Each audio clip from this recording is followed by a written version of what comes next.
अब आपको बताते हैं वो सवाल जो पूछा जा रहा है, क्या हुआ तेरा वादा जिसे तुम अपना कहते थे, आज उसी के सीने पर वार कर दिया।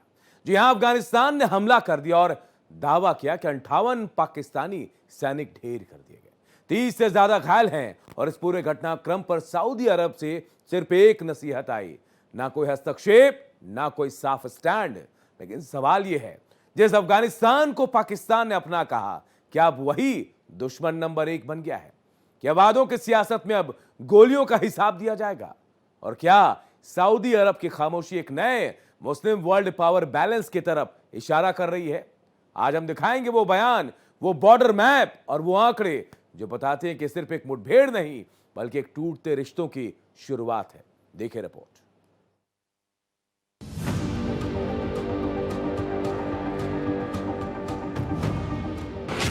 अफगानिस्तान का पलटवार।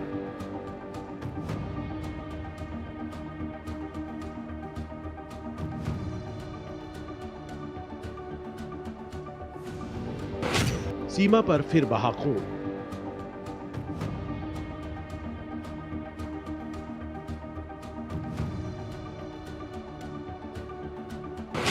पाकिस्तान पर टूटा तालिबानी कहर।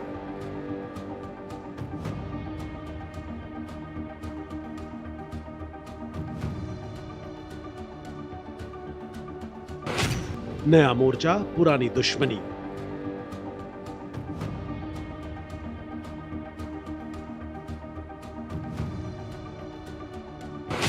सऊदी अरब की चुप्पी।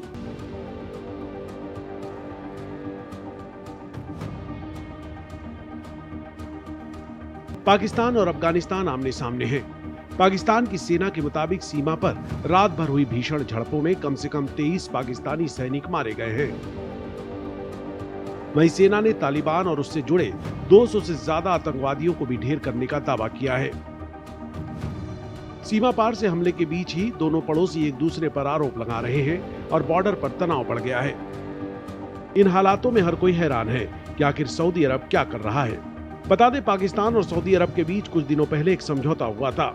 अब यही समय था जब इस समझौते का प्रभाव देखा जा सकता था, लेकिन तसल्ली के अलावा पाकिस्तान को कुछ नहीं मिला है, जबकि सऊदी अरब ने पाकिस्तान की रक्षा का वादा किया था।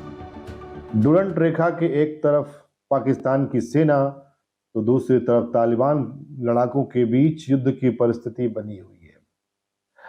अफगानिस्तान के विदेश मंत्री मुक्तकी जब भारत में बैठ करके अफगानिस्तान के विकास की चर्चा कर रहे थे, उसी समय पाकिस्तान की सेना ने अफगानिस्तान पर एयर स्ट्राइक कर दिया। इसकी जवाबी कार्रवाई में तालिबानी लड़ाकों ने 58 पाकिस्तानी सैनिकों के मार गिराने का दावा किया तथा 30 से ज्यादा सैनिकों को घायल होने की बात कही और 20 से अधिक पाकिस्तानी सेना की चौकियों पे कब्जे की बात उसने कही, उस पर उसने दावा किया। हालांकि पाकिस्तान की सेना का कहना है कि उसके मात्र 23 सैनिक मारे गए हैं और 200 से अधिक तालिबानी लड़ाके मारे गए हैं। पाकिस्तान की तरफ से कहा गया था कि अगर उस पर हमला हुआ तो वो सऊदी अरब पर भी हमला माना जाएगा। ऐसे में पाकिस्तान और अफगानिस्तान की वर्तमान स्थिति काफी कुछ कह जाती है, लेकिन सऊदी अरब के विदेश मंत्री ने सिर्फ दोनों देशों को धैर्य रखने की नसीहत दे डाली है। मोहम्मद बिन सलमान यानी MBS जो सऊदी के प्रधानमंत्री हैं, उनकी सरकार की तरफ से एक बयान देकर पूरी स्थिति साफ कर दी गई है। पाकिस्तान और अफगानिस्तान एक दूसरे के सामने युद्ध की स्थिति में आके खड़े हो गए हैं।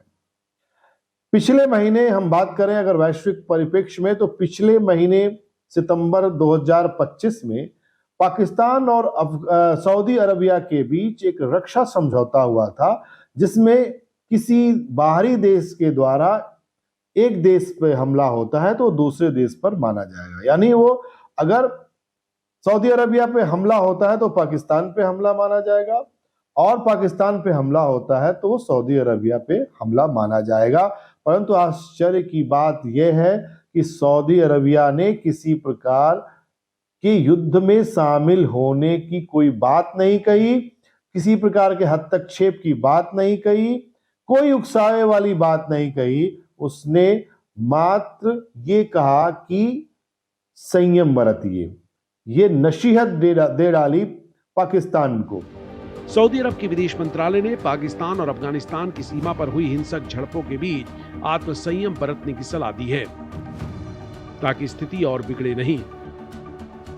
विदेश मंत्रालय ने बयान में कहा, इस्लामिक गणराज्य पाकिस्तान और अफगानिस्तान के बीच सीमा क्षेत्रों में हो रही तनाव और झड़पों को सऊदी अरब चिंताजनक दृष्टि से देख रहा है। हम सभी से अनुरोध करते हैं कि वो संयम बरतें, स्थिति को और बढ़ने न दें और बातचीत और विवेक का पालन करें, जो तनाव को कम करने और क्षेत्र की सुरक्षा और स्थिरता बनाए रखने में सहायक होगा। दिलचस्प बात यह है कि पाकिस्तान जो इस समझौते के बाद ये कहता हुआ घूम रहा था कि अब अगर सारे मुसलमान देश साथ आ जाए तो एक नाटो जैसा गठबंधन बन सकता है। पाकिस्तान की तरफ से जब अटैक हुआ तो उसके बाद हमारे तरफ से जो इंतकामी ऑपरेशन शुरू हुआ तो हम अपने हदफ पे पहुंच गया।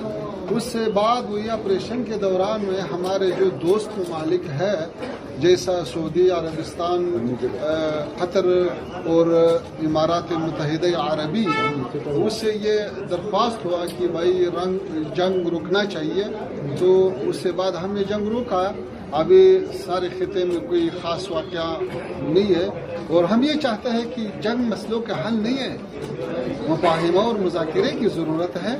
तो इस सिलसिले में आगे भी हमारा ये पॉलिसी है और हम ये चाहते हैं कि सारे खिते के ममालिक और खिते के सारे लोग आराम और खुश और अच्छी ज़िंदगी के मालिक हो। उसके लिए यह बयान काफी परेशानी वाला हो सकता है। ये पहला मौका था जब पाकिस्तान इस समझौते को परख सकता था, लेकिन फिलहाल तो उसके दावे फुर्सी साबित नजर आ रहे हैं।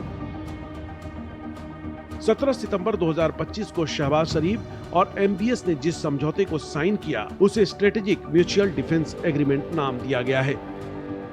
यह जो स्थिति बनी हुई है, यह स्थिति एक नए वर्ल्ड पावर बैलेंस को इंगित करती है, न्यू मुस्लिम वर्ल्ड पावर बैलेंस को इंगित करती है। निश्चित रूप से आने वाले समय में इस तरह की परिस्थिति नए मुस्लिम वर्ल्ड पावर बैलेंस, नए न्यू मुस्लिम वर्ल्ड ऑर्डर को रिप्रेजेंट करने वाली है, उसका कारक बनने वाली है। पाकिस्तान की मीडिया के मुताबिक इस समझौते के साथ ही दोनों देशों ने अपनी लंबी साझेदारी को औपचारिक सुरक्षा संधि में बदल दिया है। शहबाज शरीफ के आधिकारिक दौरे पर साइन हुए इस समझौते के मुताबिक अगर किसी भी देश के खिलाफ आक्रामकता दिखाई गई तो उसे दोनों देशों के खिलाफ समझा जाएगा। लेकिन पाकिस्तान और अफगानिस्तान के तनाव के अब तक रियाद से दोनों पक्षों से सिर्फ संयम बरतने और संवाद करने की अपील की है। अभी 8 महीने से अफगानिस्तान में कोई छोटा सा वाकया भी पेश नहीं आया है। 4 सालों के दौरान में अफगान सरजमीन से किसी को भी नुकसान नहीं पहुंचा है। तो ये बेहतरीन सबूत है कि हमने पेश किया है। अगर हम ऐसा सबूत पेश करता है तो सारे खिते में अमन। ये समझौता सऊदी अरब को पाकिस्तान के लिए रणनीतिक गारंटर के रूप में पेश करता था। सऊदी अरब ने अफगानिस्तान के खिलाफ सैन्य हस्तक्षेप का कोई संकेत नहीं दिया है, लेकिन ये समझौता औपचारिक है और ऐसे में ये देखना होगा कि अगर संघर्ष और बढ़ता है तो वो पाकिस्तान का किस तरह से समर्थन करता है। पाकिस्तान और अफगान सेना के बीच झड़पें तब भड़की जब खैबर पख्तूनख्वा और बलूचिस्तान में पाक अफगान सीमा पर कई स्थानों पर गोलीबारी हुई। यह हिंसक संघर्ष तालिबान की सेना की तरफ से कई पाकिस्तानी बॉर्डर पोस्ट पर गोलियां चलाने के बाद शुरू हुआ। पाकिस्तान की सेना से अलग अफगानिस्तान में तालिबान शासन की तरफ से दावा किया गया है कि जवाबी कार्रवाई के दौरान 58 पाकिस्तानी सैनिकों को ढेर कर दिया गया है, साथ ही 30 सैनिक घायल भी हुए हैं। Bureau report, Bharat express. और इस बुलेटिन में इतना ही, लेकिन खबरें लगातार जारी, देखते रहिए भारत एक्सप्रेस।